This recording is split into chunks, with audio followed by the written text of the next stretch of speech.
We've got 38 people and it's 12:32. Okay, so kia ora koutou katoa and welcome to the second of our ARANS webinars.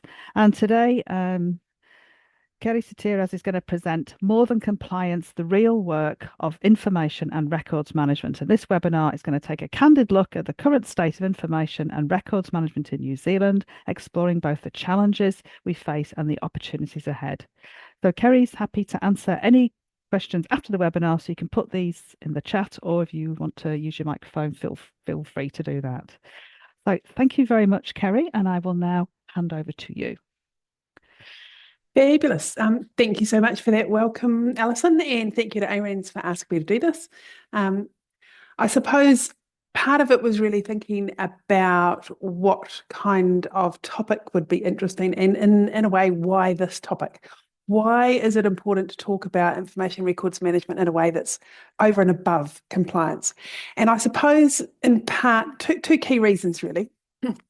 First of all, I think we've been relying on compliance as a way to, I'll say, foster information management activities in our organisation. So it's been seen as a big driver, and we rely on that as a way to get the go-ahead for resources, approvals, process changes, anything like that. But the reality is, I don't think that's working. And so it doesn't seem to have had a huge success. And I want to talk a little bit about that later on.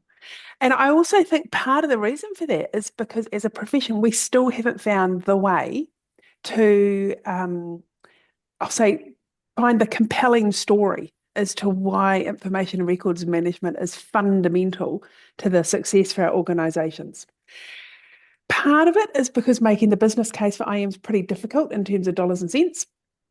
But and so we focus on the less tangible things, and that's where we quite often rest on the idea of compliance.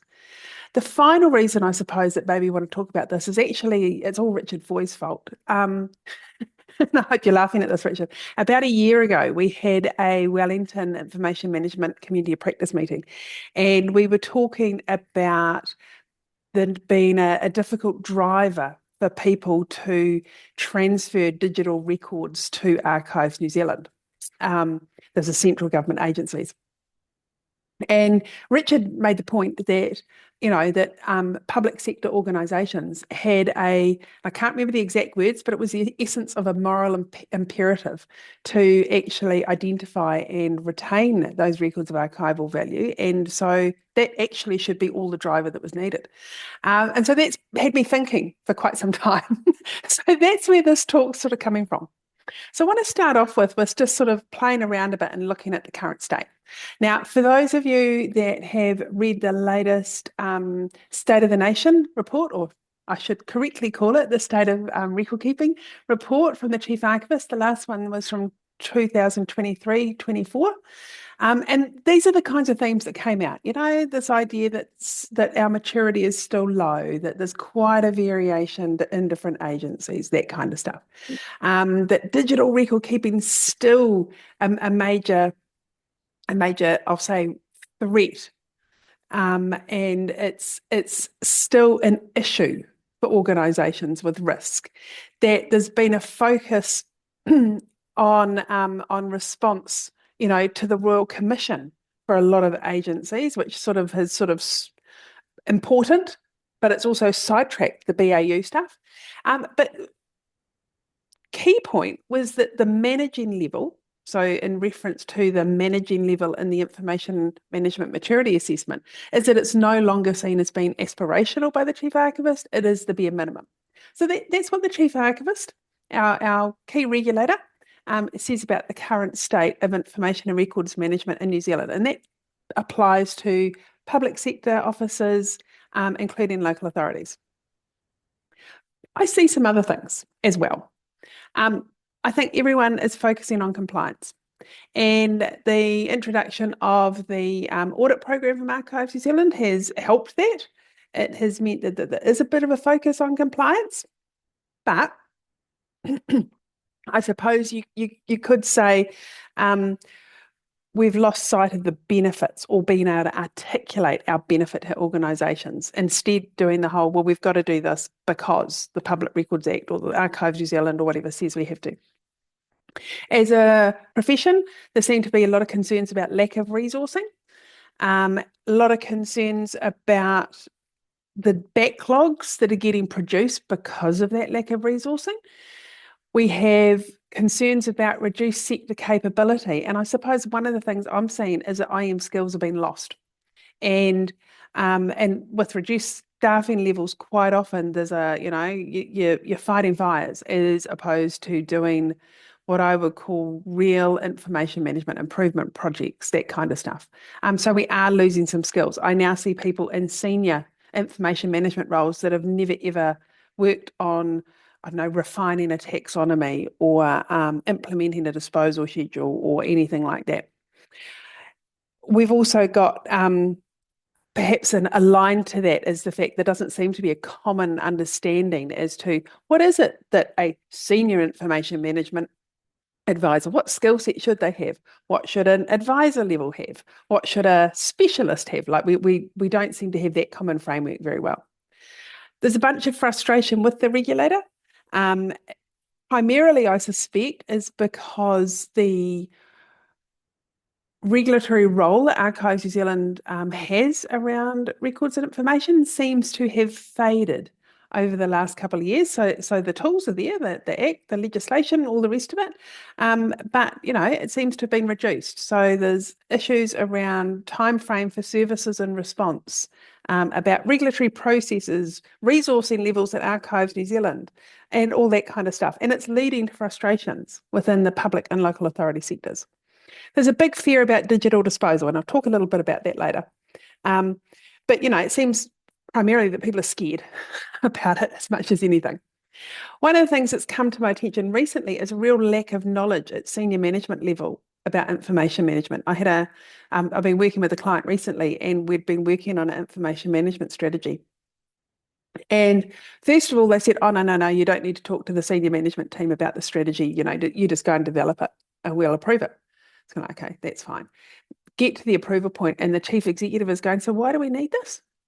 And so we've got this situation right now where we have a layer of senior management, and they've never had any training, never had any education as to why information and records management is important, how it supports their organisations, what what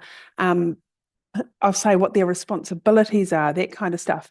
So we're finding that, we can put things up for approval, and they might get approved, but there isn't any fundamental understanding as to why that's really important. And the other thing that you all probably will have heard about and, see around the place is, oh, don't worry, AI will fix it. So it's seen as a bit of a silver bullet, and something that is going to reduce some of the either the need for IM professionals or reduce the overhead for some of those routine tasks that they may do. So all of those things are going on in the current state. And sitting behind this is this notion that we're focusing on the compliance. And if we focus on the compliance, I can see why we've got ourselves into this current state. So one thing I wanted to sort of put up there is the idea of thinking about your organisations and its personality when it comes to compliance. Thinking about how the personality of your organisation actually is going to have quite an impact on whether or not any, I'll say, tapping into the compliance as a driver for good IM is going to work or not. I suspect if we look at this particular sort of, I'll say, model, that there's a lot of organisations out there where their compliance personality is either the box ticker or the firefighter. So you think of, if you're a central government agency, you think of what I'll say, the reaction to, oh, we're going to be audited by Archives New Zealand was. Was it very much okay, yep, cool, just tell us what we need to do to get some good ticks in the audit process? Or was it, yeah, we'll get to that. Tell us what we can do for some quick wins. Was it very much that kind of thing? Or was it somebody who's going, actually, we should take this opportunity to understand fully what good IM is going to look like? So I suspect that if your organization is a box ticker or a firefighter, that you're never going to engender change with the way information is managed in your organization by using compliance as a driver. So this is why I'm suggesting we need to understand the compliance personality, understand how our organizations work. And of course, with that, it's not all compliance is equal. If we were I don't know, a local authority, we might find that our health and safety in the workplace compliance was something that the organisation was really, really keen on.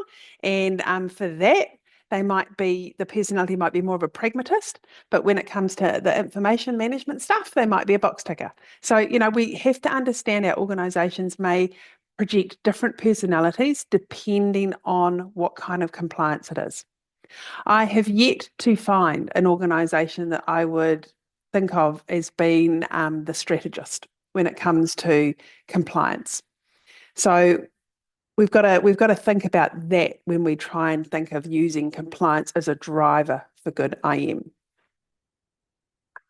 So when I started this presentation, I sort of said it's about moving on from compliance. So we need to talk about that. Okay. So, one thing to remember is that the Public Records Act, the Information Management Maturity Assessment, the Public Records Act audits, they're all a one size fits all. They're all a one size fits all model. And the reason for that is because, you've got to find something that's going to be applicable to multiple organisations of different sizes. But we all know that one size fits all doesn't really work. And so you need to think about compliance, both the personality, but also what does compliance mean? What's appropriate for your organisation? What is actually achievable? And to do that, think back, what's the purpose of compliance? It's not about making the chief archivist feel good. It's not about getting a really big tick back from the legal team. The Public Records Act and the mandatory standard are all about setting out expectations on what good information management looks like and how good information management can support the goals, the functions of your organisation. So instead of thinking of compliance as something that we should be striving to achieve, I'd like to see it more as put it in the frame of it's a support structure. It's not the reason we should be doing anything. It is actually a consequence of doing good information and records management. So instead of compliance, I would suggest that we end up focusing on the why. Why creating good information management practice is important. How information management underpins every single role in your organisation, how it enables accountability and transparency, how it protects our rights and entitlements, that kind of thing, how it tells our story. So we need to think in terms of understanding compliance in that kind of frame. One way to demonstrate that is also think about it from IM compliance maturity. As a consultant, we've got to have at least one matrix in a presentation. And so this one I've called the IM compliance maturity matrix. So on the left-hand side, we've got our information management culture going from really low to really high. And across the bottom, we've got the size of the organisation.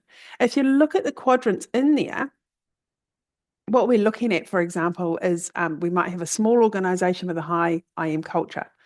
And with that, if we're thinking about compliance, we're being lean but intentional. We have clear expectations. Our information management program supports delivery of our business outcomes or the functions of our organisation.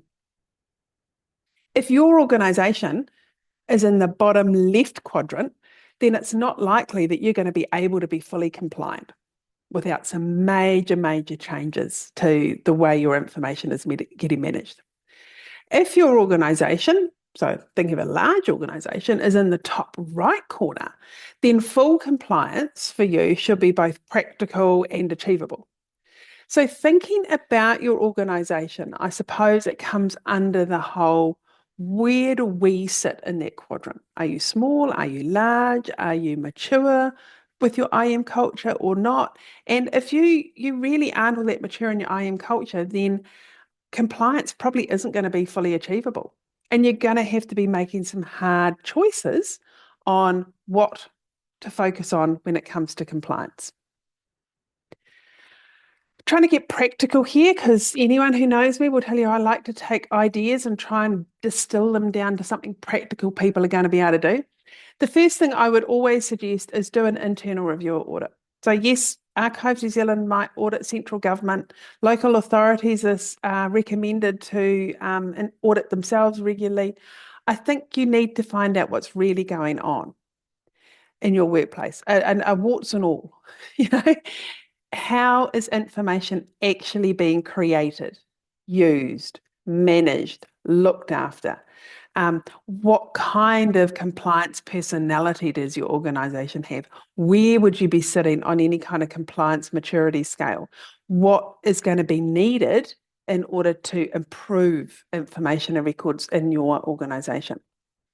Think about the language that you use. Do you rest on the compliance lever a lot? A lot of the time we do this because the Public Records Act says we must. Well, lots of legislation says a lot of things. And you'll find that all organisations will focus on some legislation that will be more important to them than others. So we've got to identify what level of compliance is achievable and acceptable. We all know that the mandatory standard is what we should be aiming for. We also have the maturity assessment, and we have, number three, managing, which the Chief Archivist has said is now the expectation.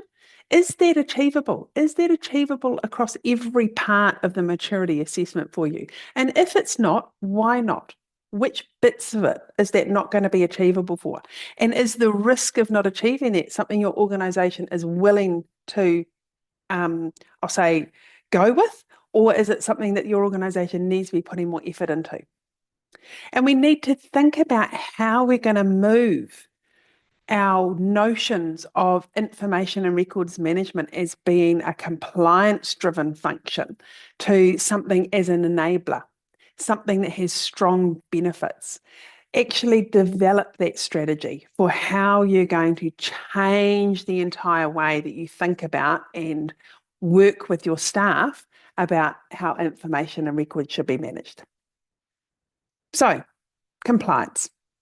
We want to move on from compliance. We don't want it to be the driver for everything coming to information and records management because I don't think it's been working. Or maybe a more accurate way would say it's been working to a point. It's not getting us further and it's not really getting us right into the benefits of what we do. The other thing that I was keen to talk about was this notion of transparency and accountability. And so one of the ways that we can move away from focusing on the compliance driver is to get back to this notion of, well, good information management is about transparency and accountability. Now, the difficulty with this, of course, is, and if anyone has ever read any of the, I'll say the guidance from Archives New Zealand or any other sort of central archival institutions, these words trot off our tongues really easily. Oh, yes, of course, yes, good information management is all about transparency. The difficulty with that, of course, is that it's such a big concept. And what we need to do is we need to make these concepts real for people instead of it just being a big phrase. So transparency is all about openness. It's all about making sure that others can see how decisions are being made. Accountability is all about being able to explain or justify and take responsibility for those decisions. So thinking about our organisations and thinking about these ideas of transparency and accountability, we need to drill down into, well, how is it that we make information findable and accessible? And I'm not just talking about the stuff in your document management system. I'm talking about the data sets relating to X, Y, and Z, How are we actually making our information findable and accessible? Is all of our information findable and accessible or not? How are we supporting openness while at the same time protecting our sensitive information? How do we preserve the records of long-term value? Now, local authorities, of course, have their own requirement in here to be looking after local authority archives themselves. And so that they can't be relying on Archives New Zealand to transfer the stuff to. So they've got this whole extra layer that they need to be taking into account when planning their information and records management function. And then the same with accountability. You know, how are we actually creating that reliable evidence? One of the favorite things that I'm coming up across now is, recordings of meetings and minutes of meetings and how that fits with things and whether they're things that should be deleted because they're official minutes or whether people are now taking transcripts of meetings and not bothering to write minutes, and all of that kind of stuff. And the key thing in here is this notion of reliable evidence. How do we know that this is what actually happened? We want to be able to ensure the traceability and the auditability of our information. We want to meet our legal and regulatory obligations and demonstrate that we have done so. So I'm not talking about the Public Records Act here. I'm talking about any legislation your organisation has to abide by. So these ideas of transparency and accountability have been around forever, but we don't tend to focus on them in a practical manner. I think when we look at it, one of the things that struck me recently is that these ideas of transparency and accountability are not something that is ingrained in every role in the public service. And many years ago, when I worked at Archives New Zealand, we were always blown away by the record keeping in the 50s, 60s, and 70s, and how beautiful their systems were, how well managed they were, how consistent everything was. And there seemed to be this overriding process in place about creating records, having centralized systems, and all the rest of it.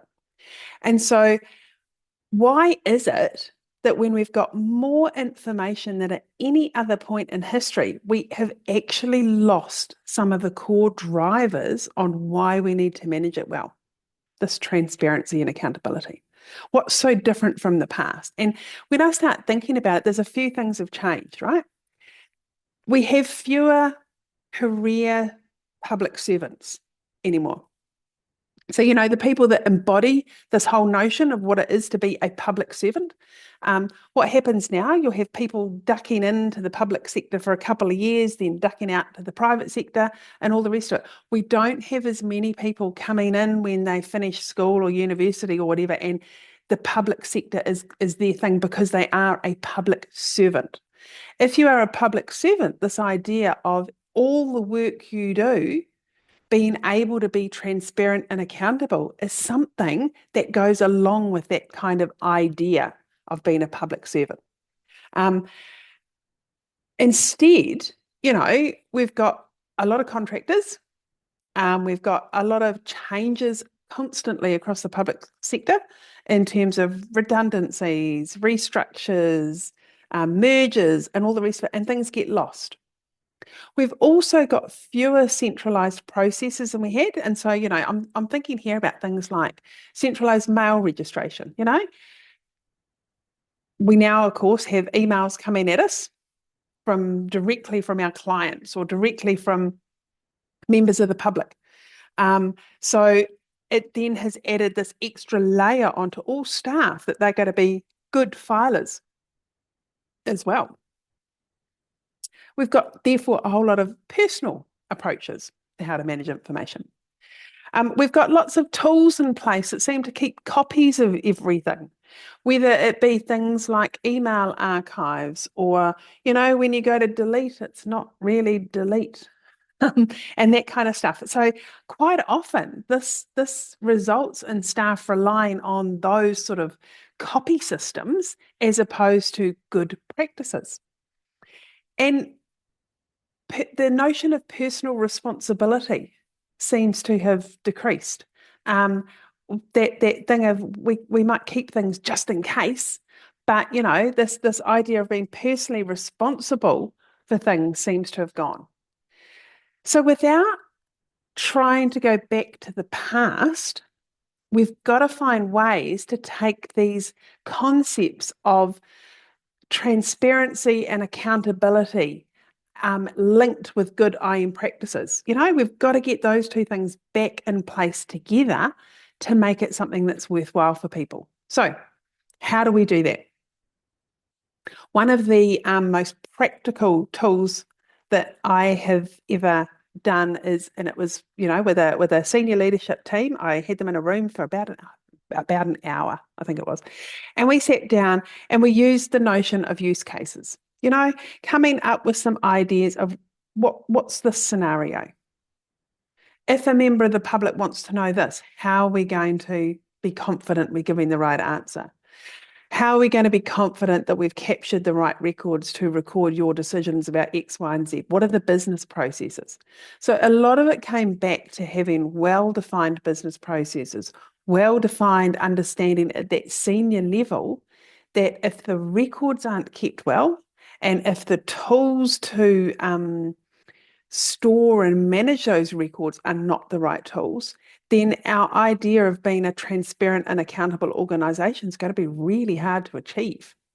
So one of the challenges, I think, for information management, if we move away from compliance as a driver, is really making this idea of transparency and accountability a driver, but doing it in a very practical manner for our organisations.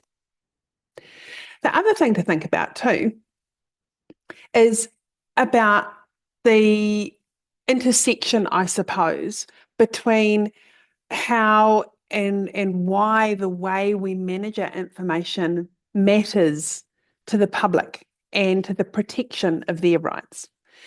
This to me comes down to the idea that our organisations are stewards. We are stewards for the information assets of our organisation, both for the current but also future generations.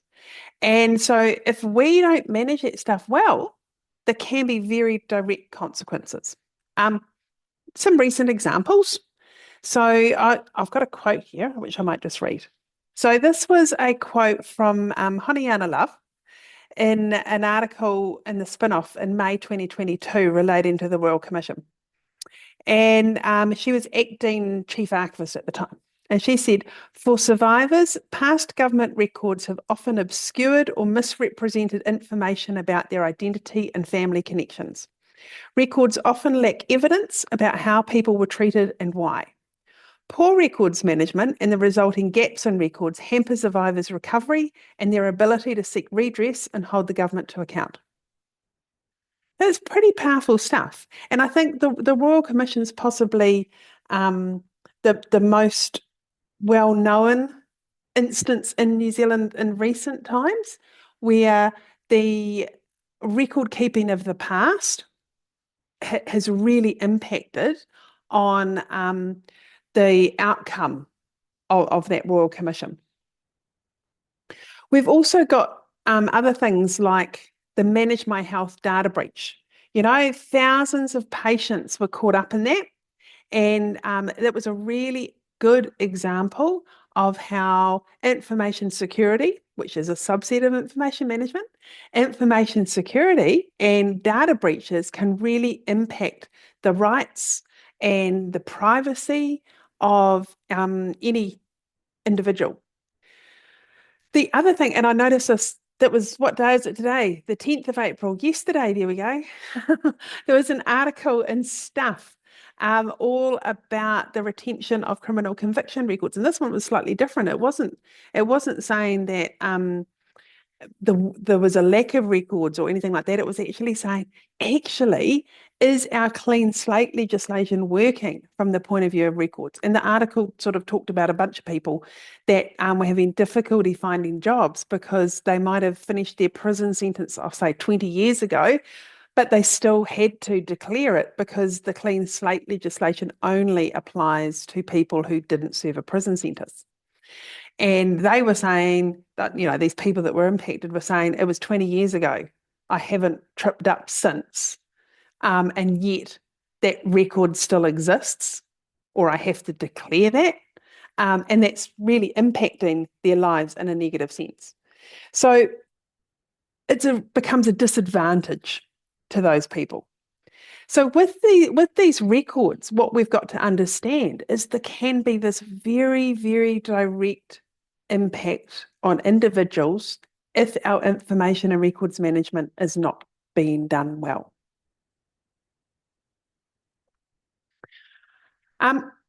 So things like the right to identity, privacy, and due process, the right to accountability and justice, the right to equality and fair treatment, the right to safety and essential services.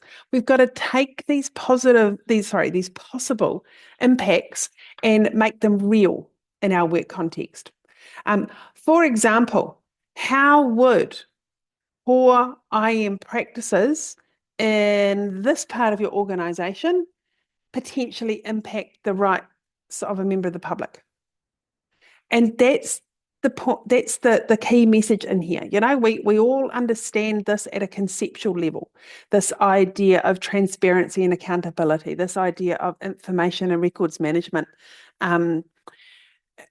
if done well, can protect rights and entitlements, and if not done well, can impact them negatively.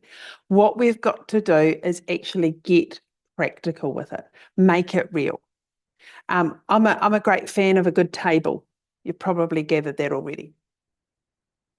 So with this, I think a lot of it is about sitting down going, okay, let's talk to our policy team. Our policy team who might be leading a whole bunch of policy development work and doing consultations externally about that. How would the way that team currently behaves with their information and records potentially cause a negative impact to identity or privacy for the individuals they're talking with? What surveys are they doing, and what are they doing with the survey results? Are they making sure that these things are well protected? Are they making sure that the survey participants are very clear on what is happening with their survey returns and how long they're retained for and all of that kind of stuff? We need to get very focused and very pragmatic about these negative impacts. We can't just keep talking about them up sort of as high level concepts. So what I am suggesting that people would do is actually start breaking it down into what records and information particular teams use. How is their current behaviours, their current tools, their current business processes either supporting or potentially raising these negative impacts that might happen? Takes a bit of time to do that stuff. Other actions that we can take is actually education about the critical role. As there have been resourcing cuts and restructures and all that kind of stuff, quite often now any information management induction is focused a lot on this is how we use our document management system. And we need to lift that back up into the why. One of the things I have always found is that people will probably do what you want them to do, put things in the right place and all the rest, if they really fundamentally understand the why. So they've got to understand the critical role that managing information plays in their organisation. We've got to reframe how we talk about IM so that when we talk to staff or we educate our staff, we focus on those ideas of transparency and accountability and the rights of the public. We've also got to improve the way that we can articulate the value of information management and how it can lead to direct benefits for our staff and the organisation fulfilling its obligations. I see a lot of people now have almost given up's not the right word, I've always tried to sort of say, well, actually, let's just focus on linking what we do to Official Information Act or privacy or security, because those are the things everyone's paying attention to right now. If that's going to work, great, do that. Um, but, at the same token, we don't want this whole fundamental notion of information management to be lost. So, moving on from compliance, getting back to the notions of accountability and transparency and protection of the rights of individuals as being some of the key drivers for what we're doing. Getting practical with how we take those notions and then, I'll say, translate them into what is it we need to be doing in our organisations. One of the places where the rubber hits the road about all of this, I think, is the digital disposal space. And I think it's important to talk about the realities of that. The reality is that people just aren't doing it. In 2024, I worked with Connie Christensen from Cinecon Group, who they're an Australian-based company. And we did a bit of a survey across Australia and New Zealand and ended up sort of writing a paper and all the rest of it about digital disposal because we both see it as a real crisis right now. And we found out through that work that most organisations are either not disposing through established practices, so it's very much individuals doing stuff as opposed to centralised disposal. And if they are doing centralised disposal, it's only happening occasionally. It's not a regular part of BAU. We also found out that most of the disposal that was happening was around document-based tools, our EDRMS, for example. If anyone wants the results of that survey, let me know. They are all on my LinkedIn page, but we wrote a wee report on there. So when we think about digital disposal, don't forget we're thinking about digital archiving as well, right? It's very easy to always focus on the delete part of it.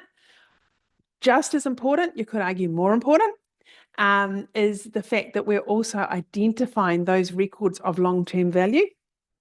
And if we're in central government, it is about getting those in a state that they can be transferred to Archives New Zealand.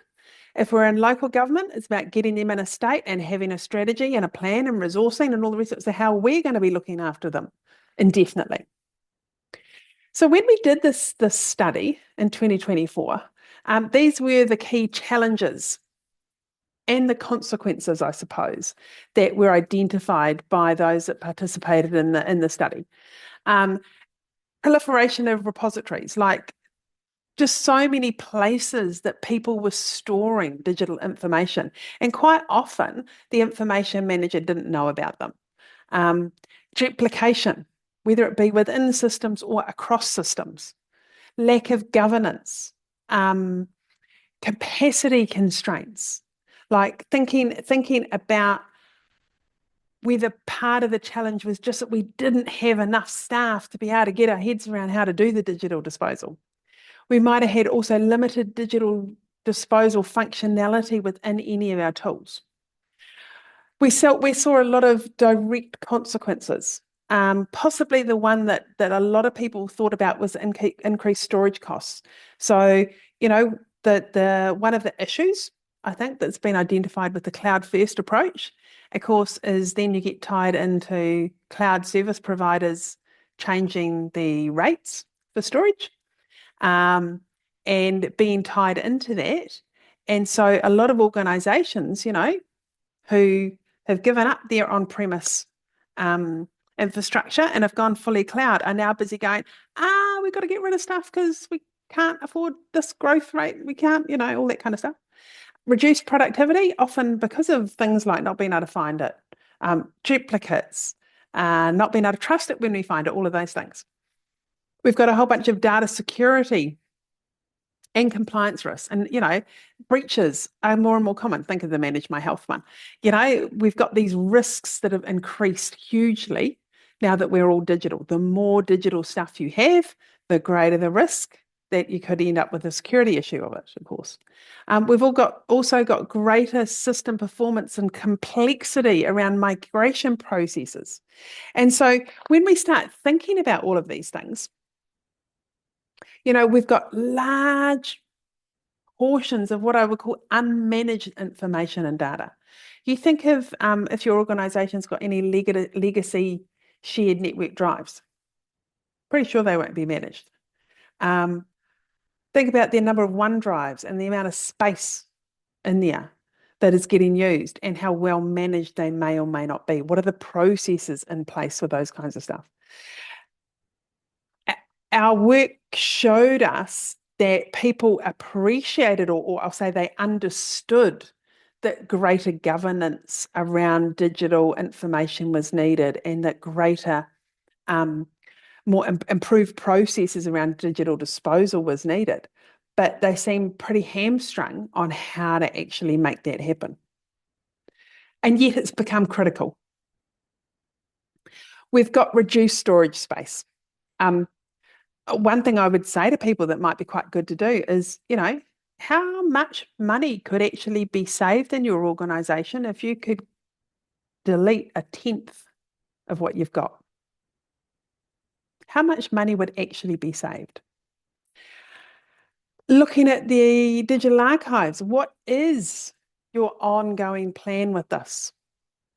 I know of some organisations that are sitting there thinking really strongly, we're not resourced or set up to deal with digital preservation. That's Archives New Zealand's job. These are central government agencies. That's Archives New Zealand's job. We want to transfer the digital stuff to them as soon as we can, rather than hang on to it.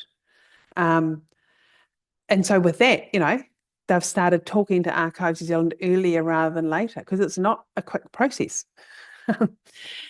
One of the other really critical things about disposal right now is around the adoption of AI. And particularly, and I'll use Copilot as an example, but particularly where organisations are using these tools and they're finding that actually their information environment isn't set up to get the best out of these tools. Sarah Hill from Information Leadership put it really well there not too long ago. She said, AI doesn't create order, it amplifies whatever already exists. So if your organisation is not, if your information is not well organised, if it's not well labelled, if it isn't well named, if it doesn't have the right metadata, then trying to adopt and use some of these AI tools is actually not going to be all that helpful. You're going to end up with people using out-of-date, inaccurate, irrelevant information. So she's done a number of LinkedIn posts on the subject, which are quite good. And we want to reduce the risk of our information security going pear-shaped, knowing exactly where our high value information is, and that information that if that was accessed from the outside in some way, this is what the issue would be. And understanding really, really clearly where that core highly sensitive stuff is. Improving our information privacy. That becomes a big one. And, with that, if you want to look at information privacy principles, we've got principle number 9, which is very specific about only keep the personal information for as long as you need. Well, your disposal schedules are the legal instruments that tell you how long you need to keep it for. But how does that relate to the business processes that are happening? One of the things I find frequently when developing disposal schedules is that organisations say, oh, we've got to keep it secure, we've got to keep it secure, it's private stuff, and we're only going to keep it for 3 years. And I'm looking at it going, but your disposal schedule says 10 years.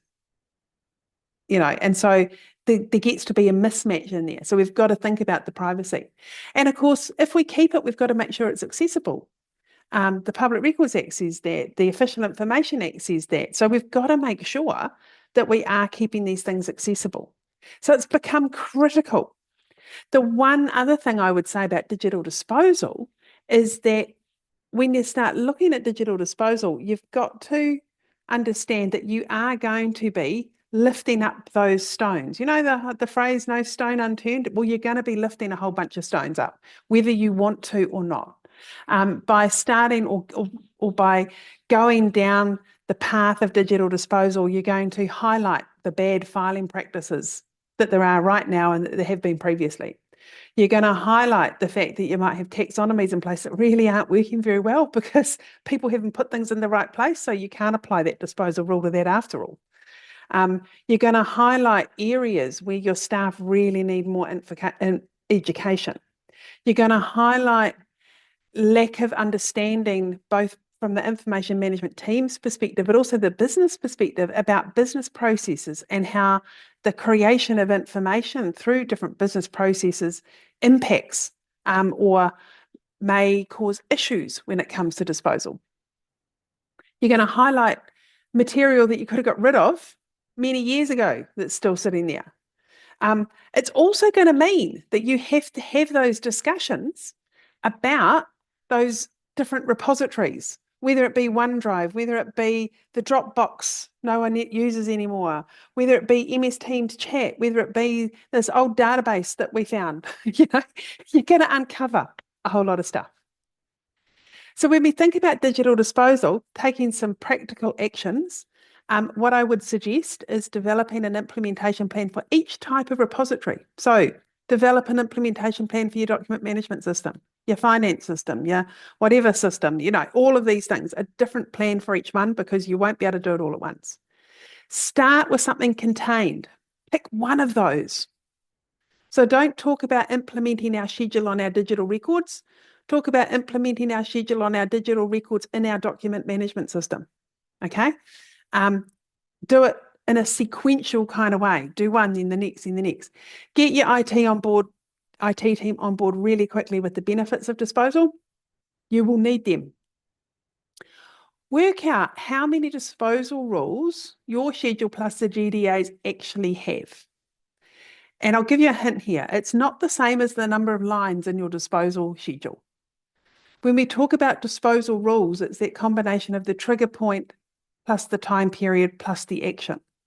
You will find those repeated. So you might have a disposal schedule that has 30 lines. It might only actually have 5 disposal rules in it. I see people frequently getting freaked out about the number of rules. And it's like, actually, you don't have that many rules. Work out your approach to item level versus folder level disposal. There was some good discussion about this on the NZ listserv a couple of weeks ago. Reimagine the records lifecycle and how that's going to work with the idea of triggers in our document-based systems. Like, the lifecycle, we talk about the idea of closing and inactive and that kind of stuff. How does that work in your document management system? Don't wait for the magic or the maturity of AI to help.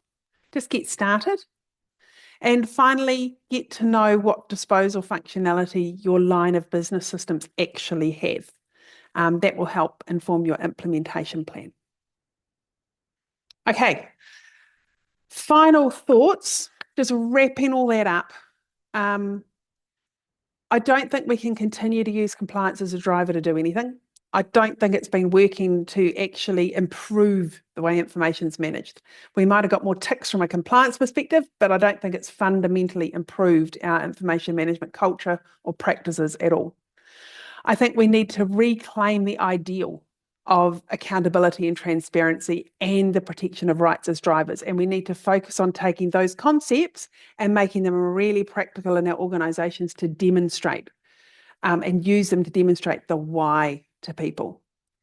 We need to make sure or try and build a culture where our organisations reflect the moral responsibility that they have to create and keep good records. And I see digital disposal as the biggest opportunity for information management right now.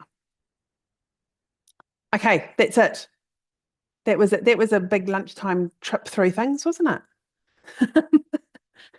So I'm happy to answer any questions that anyone wants to throw at us.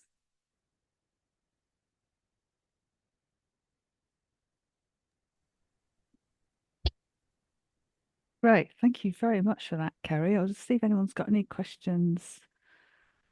Let's have a look in the chat.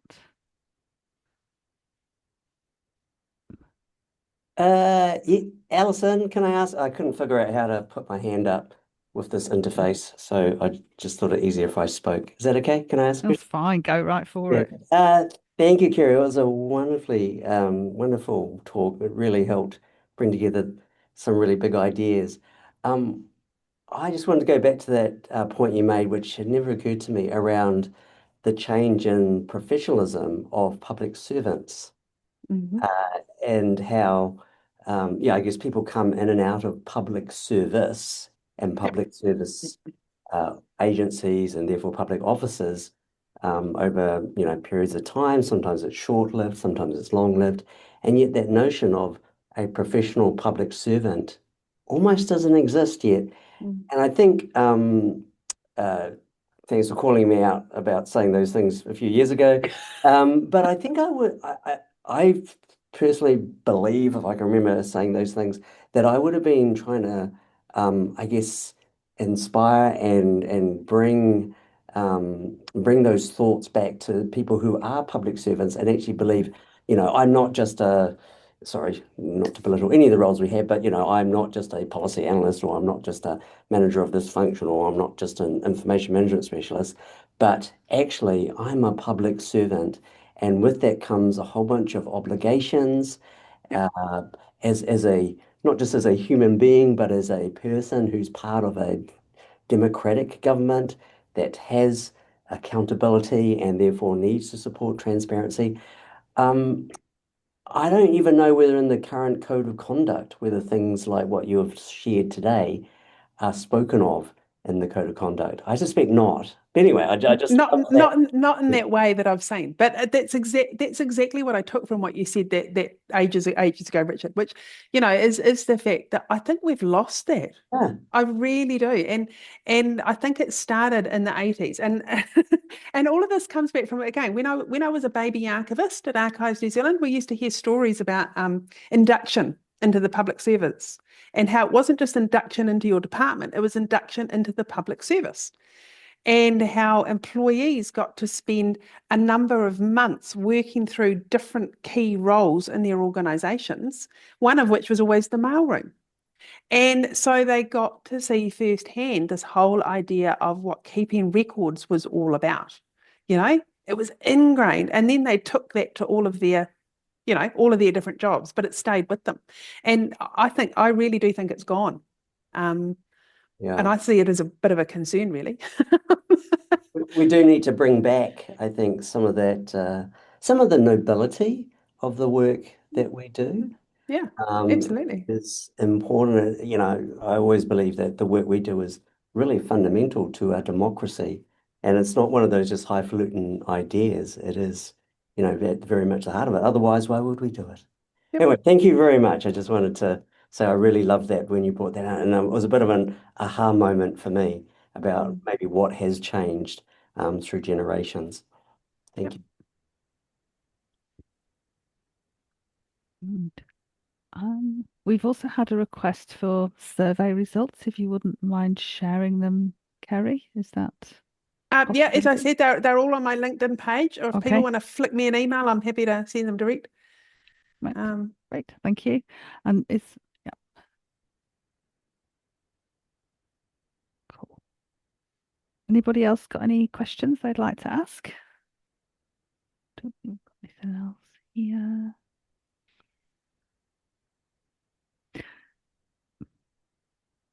Right.